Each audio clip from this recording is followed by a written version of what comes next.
Chen is at his peak strength in your early mid game, when he has access to all the big creeps and the enemy heroes are not yet quite strong enough to effectively deal with those creeps. But the hallmark of an expert Chen player is knowing when you can no longer just run at people with the Centaurs and you have to resort to subtle tactics. So join me as we discover the secrets of how to play Chen in the late game.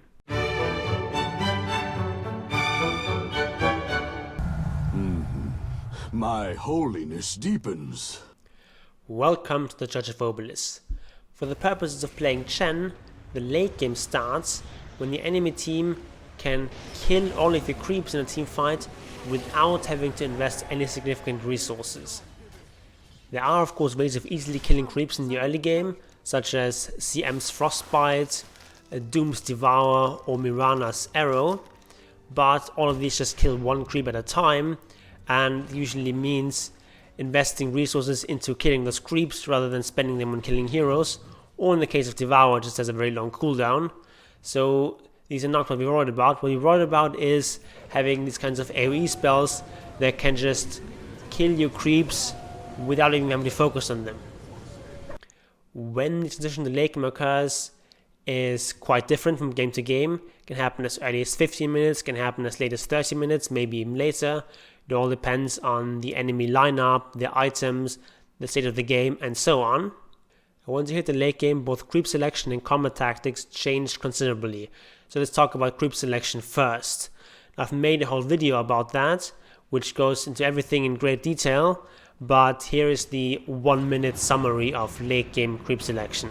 Creeps like the Centaur Conqueror and the Dark Shore Summoner drop sharply in value, because these are creeps that have to go in deep, that have to be close to their targets to get off their spells, and these kinds of creeps tend to not do very much in the late game. The best late game creeps of course are the Alpha Wolf and the Ogre Frost Mage, but there are many others that are very useful. The Little Centaur and the Potato give the Cloak aura, which is 10% magic resist to heroes and 20% to creeps. This aura no longer stacks, but it is still very strong to have one of these creeps. The Hellbear Smasher, aka Tomato, is strong in the early game because of his clap, and in late game he's strong because of his attack speed aura. The Wildwing Ripper gives you a 3 armor aura, and the Kobold Foreman has a 12% movement speed aura. Additionally, there are some situational creeps which are great in particular games or situations. The Hill Troll Priest is useful if you need healing or mana regen. The Harpies provide full night vision. Rule Assassins are great against heroes like Husker and Alchemist that rely on high HP regen. Setup Bandages provide a basic dispel which works on both allies and enemies, and the Mud Golems allow you to interrupt channeling spells.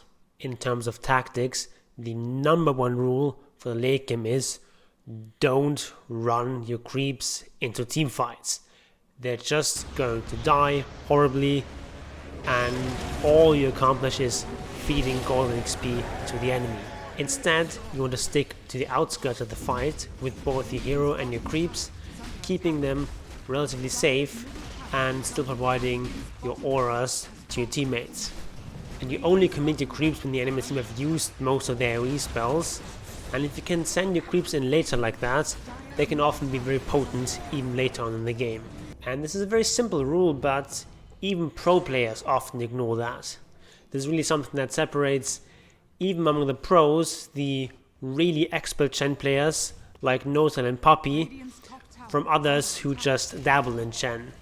Take a look at RodjER playing Chen here, for example, and he is just refusing to take these little Centaur creeps.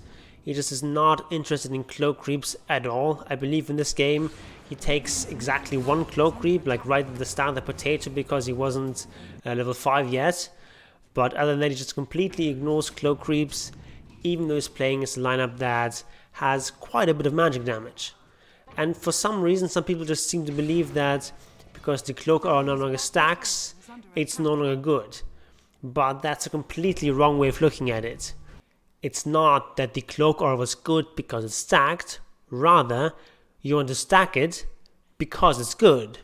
In fact, in terms of absolute numbers of damage prevented, which is what you really care about, the first Cloak creep is actually the most efficient one. It's the one that prevents most damage. So just because Cloak aura is no longer stacked is no reason not to take that first Cloak creep. This first Cloak creep is the most important one, the most valuable one, and in the late game you should almost always have a cloak or a creep. And the problem is not just creep selection. Just look for example at this footage of Solar just running in his creeps and getting them all killed. He doesn't accomplish anything here. These creeps just get massacred, they don't do anything. It's just feeding gold to the enemy. And I understand where people are coming from. If you're having a lot of success in the early game by running at people with the Centaurs, it's understandable that you would just continue doing that. Why would you change if that's what's giving you success? But the same thing that's giving you success in the early game leads to your downfall in the late game. So this is a mistake that lots of Chen players are doing, and hopefully this video can help to fix that. What you want to do in the late game is play a calm, conservative Chen who keeps his creeps alive and keeps providing value to his team through all the auras that the creeps provide.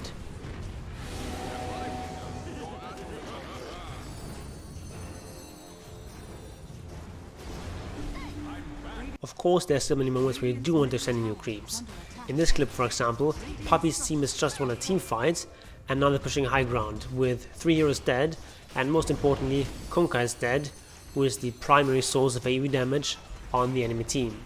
With KuroKy out of the picture, Puppey is safe enough to just run in, hit the buildings with his creeps, and they in fact get a melee Rex at 90 minutes in, and all they lose is a couple of creeps.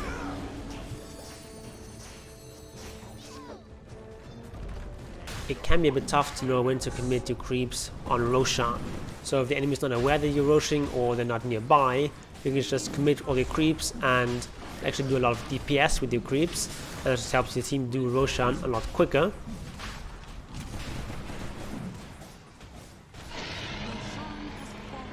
But if the enemy team is waiting, you need to have the majority of your creeps outside the pit, maybe standing behind the pit or in front of the pit scouting. Because if you do have all your creeps in the pit, the enemy can just easily kill them with 1 or 2 spells, and you don't want that to happen obviously.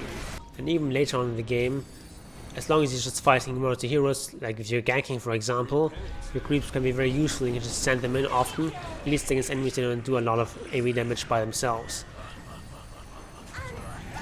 So what you do in a late game when you can't find 4 strong aura and utility creeps? What if you can just find only trolls and satyrs, or maybe even just lane creeps? Well, these creeps can still be very useful, just not in a direct fight. These creeps are excellent just to push out waves. Just let's say you're pushing the bottom wave with your team, maybe you can just send like 2 of these low value creeps to the top lane, help them push at the top lane, and this way the enemy is going to have to react to that.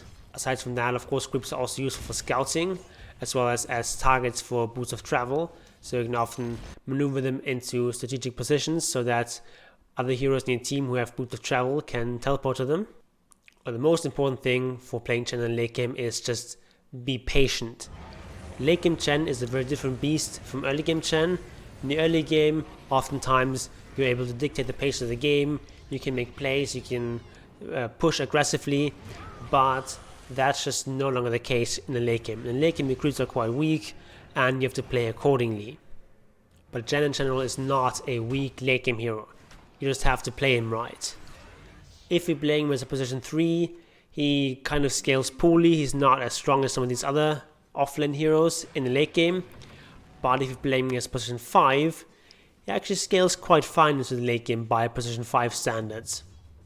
You have very strong talents in the late game, and you can provide a lot of value to your team through all the auras that your creeps have, as well as various aura and utility items that you can buy on Chen himself. So that is how you play late game Chen.